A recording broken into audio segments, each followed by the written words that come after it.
2, 1, drop it.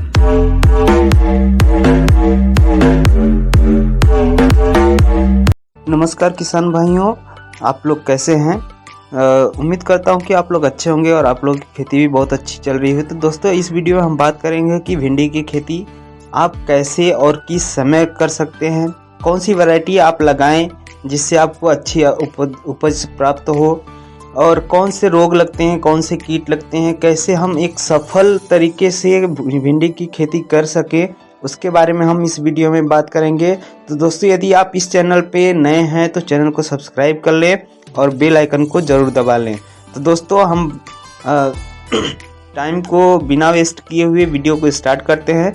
तो दोस्तों, हम बात कर लेते हैं कि भिंडी की खेती कैसे करें। तो भिंडी की खेती को खरीफ मतलब ठंडी जो होती है, ठंडी आने वाली होती है, लगभग बरसात के मौसम जो होती है और बरसात दोनों ही मौसम में किया जाता है। भिंडी के पौधे 1 से 1.5 मीटर तक लंबे होते हैं। इसकी खेती के लिए बलुई और दोमट मिट्टी की बहुत ही आवश्यकता होती है। इसकी खेती के लिए भूमि का पीएच मान सामान्य होना चाहिए, यानी कि 6 से 7 पीएच मान पे खेती अच्छे से की जा सकती है। अब बात कर लेते हैं कि भिंडी खेती के लिए उपयुक्त मिट्टी कौन सी होती है, जलवायु कौन सा होता है और तापमान कितना चाहिए। तो भिंडी की अच्छी पैदावार के लिए बलुई दोमट मिट्टी को सबसे उपयुक्त माना जाता है। इसके लिए भूमि अच्छी जल निकास वाली होनी चाहिए तथा इसकी खेती के लिए भूमि का पीएच मान 7 से 8 के मध्य होना चाहिए। भिंडी की खेती में तेज और नमी वाले जलवायु को उपयुक्त माना गया है। भारत में भिंडी की फसल को खरीफ और बारिश दोनों ही मौसम में किया जाता है। भिंडी की फसल के लिए ज़्यादा गर्मी और ज़्यादा सर्दी दोनों ही अच्छी नहीं होती है, लेकिन सर्दियों में गिरने वाला पाला इसकी फसल को बहुत ही ज़्यादा हानि पहुंचाता है। इसलिए आप लोग इसकी खेती कोशिश करें कि सर्दी के मौसम में बहुत कम करें, नहीं तो आपको काफ़ी हानि होगा। भिंडी की फसल में बीजों की जो अंकुरण होता है जमाव के लिए 20 डिग्री की तापमान बहुत ही ज़रूरी होती है। यदि तापमान 15 डिग्री के आसपास है तो बीज के जो अंकुरण होता है वो बहुत ही दिक्कत से होती है, हो भी जाती है, कभी कभी ऐसा होता है कि होती भी नहीं है। इसके बाद जब पौधे अंकुरित हो जाते हैं तब इन दिनों को पौधों को विकसित होने के लिए 27 से 30 डिग्री तापमान की ज़रूरत होती है। भिंडी की कौन सी किस्में आप लगाएं, इसके बारे में बात कर लेते हैं। तो भिंडी की फसल में कई तरह की किस्में पाई जाती हैं। इनकी तुड़ाई और पैदावार के हिसाब से फसल की जाती है। तो हम बात कर लेते हैं, पहला जो हाइब्रिड की बीज है और अच्छी प्रोडक्ट देती है, अच्छी उत्पादन देती है, तो वो है पूसा A4 किस्म की जो भिंडी होती है। यह भिंडी एक उन्नत किस्म है जिसे भारतीय कृषि अनुसंधान संस्थान नई दिल्ली द्वारा तैयार किया गया है। इसमें पौधों पे बीज के अंकुरण होने के लिए 15 से 20 दिन पश्चात फूल निकलने लगते हैं। इस किस्म की फसल में बीज रोपण के 45 दिन बाद पहली तुड़ाई के लिए अब तैयार हो सकती है। भिंडी की यह किस्म प्रति हेक्टेयर में 10 से 15 टन की पैदावार होती है। और दूसरा है बीज की पंजाब भिंडी की जो होती है पंजाब 7 किस्म होती है। यह किस्म क्या होता है, पीत रोग जो होती है उसमें उसका बहुत ही विरोध करता है, यानी कि इसमें पीत रोग बहुत ही कम लगता है। इस किस्म के जो पौधे होते हैं 50 से 55 दिन के अंतराल में तोड़ने के लिए तैयार हो जाते हैं और इससे जो उत्पादन होती है 8 से 20 टन प्रति हेक्टेयर होती है। तीसरा है परभनी क्रांति। पौधों की यह किस्म जो होती है यह भी पीत रोग रहित रहती है। इसके इस पौधे की जो बीज होती है रोपाई के तकरीबन 50 दिन बाद ही तुड़ाई के लिए तैयार हो जाती है। इस किस्म में लगने वाली गहरे हरे और 15 से 20 सेंटीमीटर लंबे होते हैं। तथा इसकी पैदावार की बात करें तो यह 10 से 12 टन की पैदावार प्रति हेक्टेयर होती है। अब बात कर लेते हैं चौथा, जो कि अर्का अनामिका है। भिंडी की इस पौधों की इस किस्म में पीली सीरा मोज़ेक रोग नहीं लगता, जो कि आप देखेंगे पत्तियों में पीला पीला हो जाता है, गिरने लगता है पत्ती, तो ये रोग इसमें नहीं लगता है। इस किस्म के पौधे अधिक गहरे हरे रंग के तथा अधिक लंबाई वाले होते हैं। इसमें फूल की पंखुड़ियाँ जामुनी रंग की होती है, जामुन की जो कलर होती है उस रंग की होती है। यह 20 टन प्रति हेक्टेयर के हिसाब से पैदावार होती है और यह पौधे दोनों ही ऋतुओं में उगाए जा सकते हैं। अब दोस्तों, हम बात कर लेते हैं कि भिंडी की जो खेती करते हैं तो उसमें भिंडी की खेती के लिए खेत को कैसे तैयार करें। तो सबसे पहले खेत की अच्छी तरह से जुताई कर दे और फिर उसमें प्रति एकड़ के हिसाब से 15 गाड़ी गोबर की खाद को खेत में डालकर मिट्टी में अच्छे से जुताई कर मिला दें। इससे गोबर की खाद मिट्टी में अच्छी तरह से मिल जाएगी और उसके बाद खेत में पानी भर दें और पलेव कर दें। पलेव करने के 2 से 3 दिन बाद जब खेत की मिट्टी थोड़ी सूख गई हो तो उसे पाटा लगाकर खेत की जुताई कर दे, जिससे खेत समतल हो जाएगा। भिंडी के पौधों की रोपाई का सही समय और तरीका कौन सा होता है? तो दोस्तों, भिंडी के बीजों की रोपाई को सीधे खेत में ही किया जाता है। बीजों की रोपाई अलग अलग मौसम और फसल पर आधारित होती है।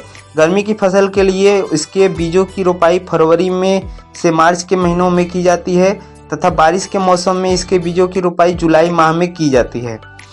भिंडी के बीजों को खेत में लगाने से पूर्व उन्हें गोमूत्र या कार्बेंडाजिम से उपचारित कर लेना चाहिए। 5 किलो बीज 1 हेक्टेयर रोपाई के लिए उचित होती है। इसके बीजों की रोपाई से मेड़ों पर मशीन और हाथ दोनों तरीकों से ही किया जा सकता है। अब बात कर लेते हैं कि इस फसल की जो रोपाई होती है, रोपाई के समय बनाई गई जो पक्ति होती है वह कितनी लंबी होनी चाहिए। तो 1 फीट की दूरी तथा प्रत्येक पौधों के बीच 15 सेंटीमीटर की दूरी होनी चाहिए। यदि फसल बारिश के मौसम में की गई तो पत्तियों के बीच 1.5 से 2 फीट की दूरी और प्रत्येक पौधों के बीच 25 से 30 सेंटीमीटर दूरी होनी चाहिए। अब बात कर लेते हैं भिंडी के पौधों की सिंचाई कब की जाती है। तो इसके बीजों को आर्द्रता युक्त मिट्टी में रोपाई की जाती है। इसलिए इसके बीजों को तुरंत सिंचाई की आवश्यकता नहीं होती है। सबसे पहले इसके पौधों की सिंचाई 10 से 15 दिन के अंतराल पर करना चाहिए और यदि गर्मी अधिक हो रही है तो सप्ताह में 2 सिंचाई करनी पड़ती है। बारिश के मौसम में ज़रूरत पड़ने पे ही पानी देना चाहिए। भिंडी पौधों में जो उर्वरक होता है वो क्या देना चाहिए? तो भिंडी की फसल की अच्छी उपज के लिए मिट्टी में उर्वरक की मात्रा होना उचित जरूरी है। खेत की जुताई करते समय 15 गाड़ी जो आपने गोबर की खाद दिया है या 1 टन वर्मी कंपोस्ट खाद को मिलाया है, यदि इसके अलावा किसान भाई रासायनिक खाद का इस्तेमाल करना चाहते हैं तो 2 बोरे NPK की खाद को प्रति हेक्टेयर के हिसाब से देना चाहिए। जब पौधे 50 से 90 दिन के हो जाए तब उनमें 20 किलो यूरिया की खाद को सिंचाई के साथ दे दें। भिंडी की खेती में खरपतवार नियंत्रण कैसे करना चाहिए? तो भिंडी फसल में आप खरपतवार 2 तरह से नियंत्रण कर सकते हैं। पहले तो आप बीजों की रोपाई से पहले फ्लूक्लोरेनिल की उचित मात्रा का छिड़काव कर खरपतवार नियंत्रण कर सकते हैं या फिर आप निराई गुड़ाई करके उसका नियंत्रण कर सकते हैं। अब बात कर लेते हैं दोस्तों कि पौधों में कौन सा रोग लगता है और उसकी रोकथाम कैसे करेंगे। तो भिंडी की फसल में कई तरह के रोग पाए जाते हैं। तो जैसे पहला है कि फल छेदक रोग होता है। इस तरह का रोग जो होता है नमी के मौसम में अधिक प्रकोप दिखाता है। इस रोग के लग जाने से फसल को अधिक हानि होती है। यह रोग भिंडी के फल को अंदर से खाकर नष्ट कर देते हैं। इसके अलावा यह रोग पौधे के तनों पर भी देखने को मिलता है। इससे फलों के मुड़कर खराब होने की स्थिति आ जाती है। प्रोफेनोफास या क्विनाल्फास का उचित मात्रा में छिड़काव कर इस रोग की रोकथाम कर सकते हैं, या तो आपके पास कोई भी अच्छी कीटनाशक जो काम कर रहा हो उसका भी छिड़काव कर सकते हैं। पीत सीरा कीट रोग जो होता है यह एक वायरस जनित रोग होता है जो भिंडी के पौधों में लगकर पौधों की पत्तियों की सिराएं को पीला कर देता है, जिससे नई निकलने वाली शाखाएं भी पीली पड़ जाती हैं और धीरे धीरे फल भी पीले होने लगते हैं। तो इसको ख़त्म करने के लिए आप इमिडाक्लोप्रिड या डाइमिथिएट की उचित मात्रा का छिड़काव कर सकते हैं, जिससे कि वो रुक जाएगा। और तीसरा जो है चूड़ील आसिता कीट रोग होता है भिंडी के पौधों में।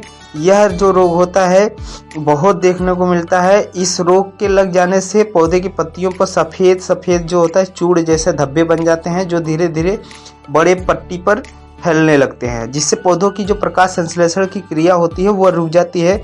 इस रोग से बचाव करने के लिए पौधों पर गंधक यानी कि सल्फर की छिड़काव करना चाहिए। अब दोस्तों हम बात कर लेते हैं कि इस पे कीट कौन सा लगता है, तो कीट देखिए लाल मकड़ी रोग होता है। पौधों पर लाल मकड़ी का रोग जो होता है पौधों की वृद्धि के साथ देखने को मिलता है।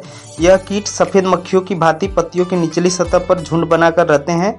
यह धीरे धीरे क्या होता है, पत्तियों का रस चूसते हैं, जिससे पौधे का विकास रुक जाता है।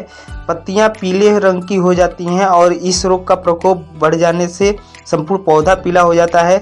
डाइकोफाल या गंधक की उचित मात्रा छिड़काव कर इस रोग की रोकथाम कर सकते हैं। यदि आपके यहाँ पे बायो एम्पावर मिल रहा है तो उसका भी छिड़काव कर सकते हैं। अब दोस्तों हम बात कर लेते हैं फलों की तुड़ाई करने की और कितना लाभ होता है। तो भिंडी के हर किस्म के पौधों को तैयार होने में लगभग 40 से 50 दिन की समय लगती है और फल की तुड़ाई जो होता है कई चरणों में करना चाहिए। पहली तुड़ाई के 4 से 5 दिन बाद इसकी दूसरी तुड़ाई करना चाहिए। इसके फलों की पकने से पहले तुड़ाई कर लेनी चाहिए, वरना फल पककर कड़वा हो जाता है और पैदावार में हानि होती है। शाम के समय तुड़ाई करना उपयुक्त होता है, इससे फल दूसरे दिन तक ताज़े बने रहते हैं। भिंडी की फसल फसल करने से जो होता है किसान भाई कम खर्च में अच्छी कमाई कर सकता है। अलग अलग किस्मों के अनुसार इसकी औसत पैदावार जो होता है वो 10 से 15 टन प्रति हेक्टेयर पाई जाती है। बाजार में भिंडी का मूल्य यदि 10 से 30 रुपए तक आप देखेंगे कि मिल ही जाता है। इस तरह से एक बार में भिंडी की खेती कर